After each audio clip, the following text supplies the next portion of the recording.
Welcome students. We have seen the simple sales forecast method and we have seen the income statement, balance sheet forecasted. After that, we calculated once we finish the balance sheet, we have seen that either the asset side is more than the liability side or liability side is more than the asset side. So if asset side is more than the liability and capital, that means you need more money for buying the assets, but you have less available resource in the form of liabilities and shareholders capital. So you have to borrow, or you have to create internal funding like retained earning. But what if the reverse, like the liability side is more, asset side is less? That means you need less money for buying the assets, but you have more money. Then what you can do? You can repay some of that debt. And both the situation we have seen in the previous section. Now we will go for little advanced model like planned expansion. What do we mean by planned expansion? Here we will not make blanket sales to be forecasted 15% and all other items as a percentage.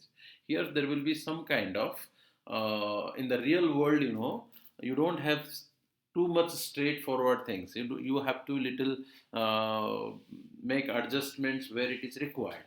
So that kind of specific adjustments if we do, how we can do the forecasting in those situations, like analyzing the effect of planned expansion on farm value, how it impacts the farm value. We have to identify the capacity needs and the financing options, construct the pro forma income statement and forecast the future cash flows. Once you forecast the future cash flow, you can use the work and make the valuation. Here is the example. You see, here KMS forecasting we have done in the previous section, straight 18% growth. But here we are not doing that. What we are doing, we are seeing the market size where KMS is operating, the industry in which KMS is operating. The total market size of the industry is 10,000 10,000 units in 2016. So this is for the whole industry, and the market share of KMS is 10% in that industry. After that, the production volume is line 3 into line 4, 10,000. 10% of that is equal to 1,000. KMS has a share of 1,000 units. Now, in 2017, KMS is expecting 1% growth. So that means the KMS is expecting market share will be 11% in 2017, 12% in 2018, 13% 19, 14% 20, 15% in 2021. So KMS is expecting 1% additional market share in each year. That means the growth is 1% additional market share. That means 10% growth, right? 10% to 11% means 1% growth, 11 to 12%. So every year the growth will increase, market share will increase by 1%. Then we calculate the production volume. Very simple. The total market share multiplied by the market share of your company is equal to your production volume. The selling price you are expecting is 74.89, and in 2017 76.51, 78, like that the price, expected price is given to you. Now simple, for doing this expansion, KMS needs to invest in the new property, plant and equipment for 20 million. It must be purchased in 2017 to meet minimum capacity requirement. So in 2017, to meet this additional growth, additional market share, the company needs to make new investment, and that must be done in 2017. How much? 20 million. KMS must invest 5 million each year to replace the depreciation expenses. That means every year you depreciate your assets. To meet those depreciated assets, you have to invest as a regular investment 5 million per year. After expansion, KMS must invest 8 million per year for depreciation 2018 to 2021. That means 2016, 2017, a regular investment will be 5 million. From 2018, 19, 20, 21. The additional investment will be 8 million, along with a new investment to be done in 2017 for 20 million. These are the, you see, it's not that straightforward as we said. These are the specific requirements. In the previous section, what we learned, straightforward, we increased the sales by 18%. All the other items we have calculated as a percentage of sales, except the interest, except the tax, except the debt and capital. All other items we have straightforward calculated as a percentage of sales. We have forecasted the future income statement and balance sheet. But in real life, it never happens like that. Everything cannot go in. So there will be some kind of simulation. There could be some kind of permutation and combination. Always there is a scope. So here is the kind of investment profiling. For getting the new market share, you are targeting 1% increase market share every time, every year. 10% to 11% to 12%, 13%, 14%, 15%. So it is 1% straight increasing the market share. For that, you need to invest in the fixed asset. In 2017 only, you need to invest 20 million additional expenses, additional fixed asset. And along with the additional fixed asset, the regular investment 2016-2017 is 5 million each, 2018 to 2021, 8 million each. So let us put it. So the opening book value of the assets are given here. 49,919 is the 2016 opening book value. Okay. 2016 you have invested 5 million. So 5,000 is invested here. 5 million because all figures are in thousand. Therefore 5,000 we have given. So capital investment made in 2016 is 5,000. Depreciation charged in 2016 given in the question is 5492. Then closing book value of 2016 will be 49,427. This 49,427 will be simply go to the 2017 opening balance. Then in 2017, 20 million additional expenses plus 5 million regular expenses. Therefore 25 million is invested in capital investment. And depreciation given 7443. Then the closing value will be 66,984. Now this will go as opening balance. Then 8,000 from 2018 to 2021. 8,000 is the regular fixed fixed assets, property, plant and equipment. 8 million to be invested. So 8 million shown from 2018 to 2021. Depreciation given in the question, expected in the question. So closing value is being calculated. Now we will see the financing and expansion. Interest, the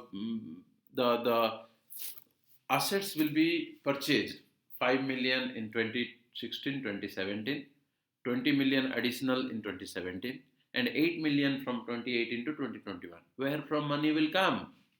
KMS will fund recurring investment from operating cash flows. The 5 million and 8 million are the recurring expenditure. 5 million capital investment 2016-2017, 8 million from 2018 to 2021. These are the recurring investment. This will be met from the operating cash flow. But the 20 million in 2017 5 plus 20 is equal to 25. So the 20 million additional investment, the company has to borrow. It has to issue bonds, 10-year coupon bonds with a coupon rate of 6.8%. And how the interest will be charged? Interest will be charged for current year interest rate multiplied by previous year's ending balance of debt. The interest will be charged. Let us calculate the interest here. Debt of 2016 given in the question is 4,500. In 2017, 20 million you have issued as bond. Then your debt became 24,500. Then no more bond issue is there because remaining 8 million per year from 2018 to 2021 will be met from the regular expenditure, regular cash flow, free operating cash flow. Therefore, the new borrowing is 20 million in 2017. So, let us calculate the interest at 6.8%.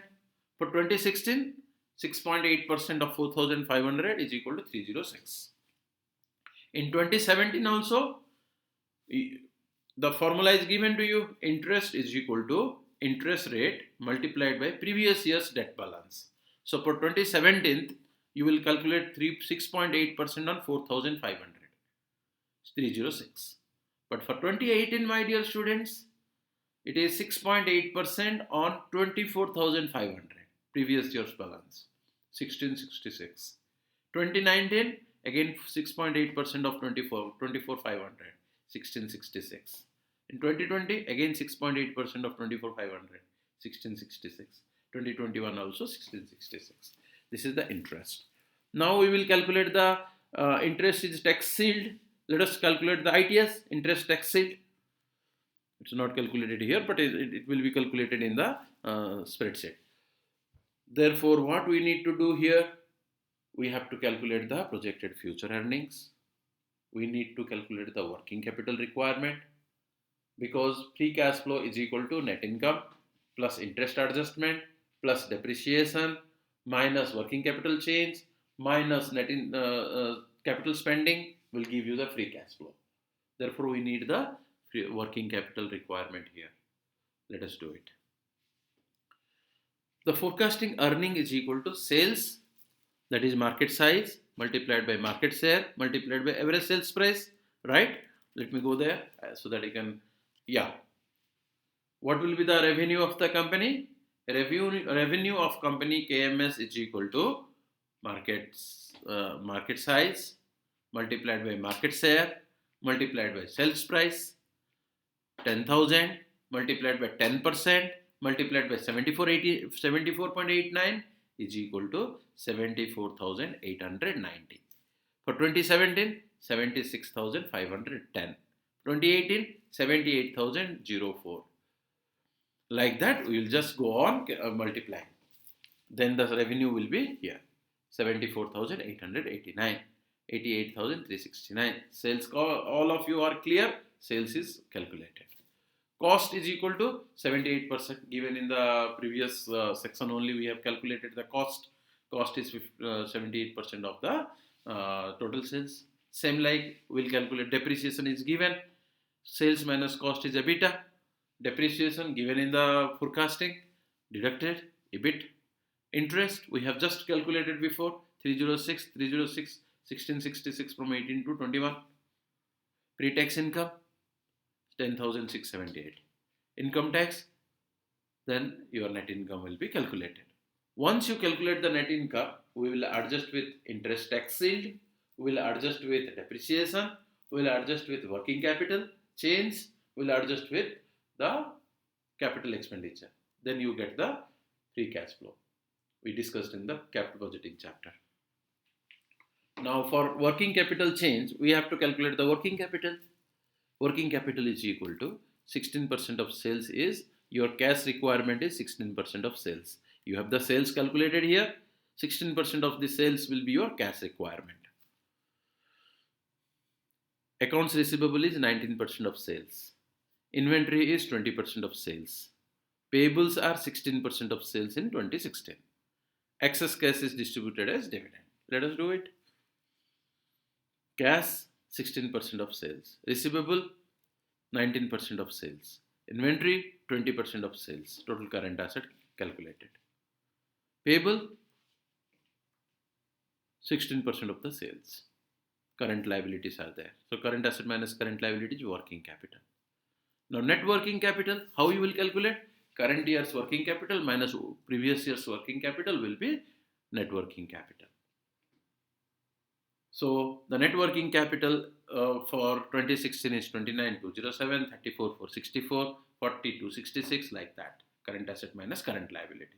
Now increase in net working capital, 2017 minus 2016 is equal to net working capital, the increase in net working capital 2017. So 5257, how we calculate it? 27 net working capital, 34,464 minus 29,207 will come 5257. 2018 increase in working capital, 2018 minus 2017, 4266 minus 34,464, 5802. 2019 increase, 2019 minus 2018. Like that, we calculated the increase in net working capital. Now, we have seen in the previous section, if liability plus equity is greater than asset, you have excess cash. You need less money, you have more money. So you can build extra cash reserve, you can retire your debt. We have seen in the previous spreadsheet, we have retired the debt, distribute excess dividend, repurchase the share. But if the liability plus equity is less than the asset, you need additional funding. Either it should be from retained earning or from bonds or from stocks. Here for this company, let us do it. We have calculated 2016 and 2017 cash, receivable, inventory. We calculated just before slide. Property, plant and equipment, we have already calculated in a slide, and total asset is there. Property, plant and equipment we have calculated here. Right? So,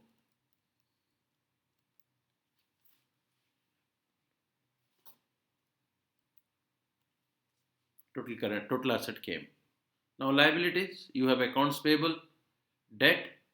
In 2017 you have 2016 the debt was 4,500. In 2017 you have added 20 million to buy the new investment, new asset. We have seen in the previous slide how the debt has been increased in 2017. Total liability came. Stockholders' equity. Starting stockholders' equity added with net income, deducted with dividends will give you the stockholders' equity. We have assumed in 2017 the company has paid no dividend. All the net income kept in the business as retained earning. So total liabilities and equity came for 2017 as 120,373. You see, dear students, here asset side is less, liability side is more. You see, asset side is 115,587, liability side is 120,373. What does it mean?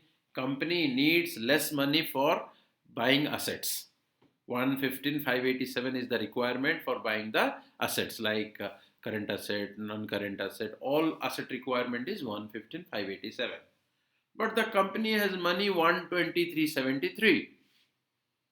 So the difference between 120,373 minus 115,587, the company can use to pay dividend, the company can use to repay the debt, because the debt is 24,500, 20 million debt increased. It can be reduced, or a new reserve can be created. Like that we can do for. Now what the company has done, it has revised in 2017. What it has done, it has kept its cash and cash equivalent as it is, receivables as it is. See the absolute right column, inventories as it is, total current assets as it is, property plant as it is, total asset as it is, 115,587. But come to the liability side, please. Payables as it is, debt also as it is, total debt is as it is, shareholders equity 74,134, opening balance kept it as it is, net income 7,600, dividend paid 4,786. You see, because the company has excess money, let us pay some dividend. The excess money 120,373 minus 115,587 is equal to 4,786. Pay this as dividend. Then the shareholders equity reduced to 76,948, and the asset side and liability side tallied with each other as per the balance sheet identity. It must meet with each other. The asset side, liability side must match with each other. So this way the KMS has balanced its asset side and liability side by paying extra dividend of 4,786 in 2017. So less than the, as I said, liabilities and equity less than the asset, new financing is required. Liabilities and equity more than the asset, that means you have extra cash, you can use it to pay dividend. We have done in the previous slide paying dividend 4,786. you can buy new asset, or you can repay some of the debt, or you can repurchase your own stock. All these kind of things are possible if you have excess cash. Now we will see the growth and farm value. We have done this in the chapter 2, how to calculate growth. Growth can be either sustainable growth or internal growth. The sustainable growth is equal to, sustainable growth formula is, anyone just remember, sustainable growth formula is equal to ROE multiplied by RR. Return on equity multiplied by retention rate is equal to internal growth rate. Sustainable growth rate is equal to ROE, the internal growth rate is equal to ROA multiplied by RR. We will see in the next slide. So, yeah, here only it is given. Internal growth rate is equal to ROA multiplied by RR. Return on asset multiplied by retention rate is equal to RO, the internal growth rate. But if you want to sustain, you have to calculate the sustainable growth rate. Sustainable growth rate is equal to ROE multiplied by RR. Here, only difference is internal growth and sustainable growth, only difference is ROA and ROE. In internal growth rate, we take return on asset. In sustainable growth rate, we take return on equity. The return on asset is very simple, net income divided by the assets of the company. ROE means net income divided by shareholders' equity. And retention rate, 1 minus payout ratio. Here is a question given. So, your firm has 70 million in equity and 30 million in debt, and forecasts 14 million in net income for the next year. It pays the dividend equals to 20% of its net income. You are analyzing a potential change in payout policy and increase in dividend to 30% of net income. Now you are paying 20%, but you are planning to pay 30%. How would this change affect your internal and sustainable growth rate?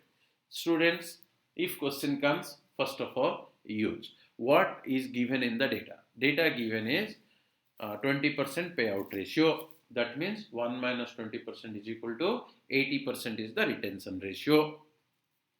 Next is calculate the internal growth rate and sustainable growth rate existing with the current given data. What is the internal growth rate? ROA multiplied by RR. RR is 80% internal. Now current dividend policy is 20%, retention is 80% RR. RR is 80%. For both internal and sustainable, we need the RR, which is 80%. For internal growth, we need the ROA. ROA is formula net income divided by total asset. So, net income is 14 million. Total asset is 100 million. Debt plus equity is equal to total asset. Debt is 30 million, equity is 70 million. That means total asset is 100 million. So, the ROA is 14 divided by 100. Open your calculator, please. 14 million is the net income, divided by 100 million is the total asset. 14% is the ROA. Multiplied by RR. RR is 80%. So the internal growth rate will be 11.2%. What will be the sustainable growth rate? Sustainable growth rate is equal to ROE multiplied by RR. RR is 80% clear. Now ROE, net income divided by shareholders' equity. Net income is 14 million divided by shareholders' equity is 70 million is equal to 20%. Multiplied by the retention rate is 80% is equal to 16% is the ROE. So see, 14% is the ROA, 20% is the ROE. Now, old retention rate is equal to 80%, new retention rate is 70%. So, we have already calculated this. The old internal growth rate is equal to 11.2%. New internal growth rate will be the ROE, the new internal growth rate will be the ROA as it is, multiplied by the retention rate is changed. You are planning to pay 30%. the retention rate will be 70%. So 9.8% will be the new internal growth rate. Now come to the ROE, the sustainable growth rate. Sustainable growth rate is equal to ROE multiplied by RR. Already we have calculated the ROE 20%. The retention rate also we calculated 80%. So 20% multiplied by 80% is equal to 16%. We already calculated. But the new sustainable growth rate calculate. ROE is 20%, but the new retention rate is 70%. The company is planning to pay 30%. So new sustainable growth rate is equal to 14%. You see, with more payout, the company's growth is reducing. With 20% payout, the sustainable growth rate was 16%. With 30% payout, the sustainable growth rate reduced to 14%. Same internal growth rate. With 20% payout, the internal growth was 11.2%. With 30% payout, the internal growth rate reduced to 9.8%. If you have good investment opportunity, don't pay. Retain and invest. Now, homework for you. Another question. Same 100 million equity, 40 million debt. That means total asset is 140 million. The net income is 18 million. So calculate ROA, ROE. ROA will be net income divided by a total asset. Net income is 18 million divided by total asset is 140 million. So ROA will be 12.85%. ROE will be net income divided by shareholder equity. Net income is 18 million. Shareholder equity is 100 million. So 18%. Currently the company pays 25%. So retention rate is 75%. Calculate the old internal growth. Calculate the old sustainable growth. The company is now planning to increase the payout to 40%. Calculate the new internal growth. Calculate the new sustainable growth. So internal growth and sustainable growth, as we have already done, it's very clear. The formula here is only the ROA and ROE will be the difference. Otherwise, retention rate remains in both the formulas. Internal growth means ROA multiplied by retention rate. Sustainable growth means ROE multiplied by retention rate. Maximum growth financed only by retained earning in internal growth. That's why we are taking the ROA by the retention rate. In sustainable growth rate, retained earnings and new debt that keeps the debt equity ratio constant. So the growth will be financed by the retained earning and the new debt. To grow faster, a firm must reduce payout or raise external capital. Reduce payout, raise new equity or increase leverage.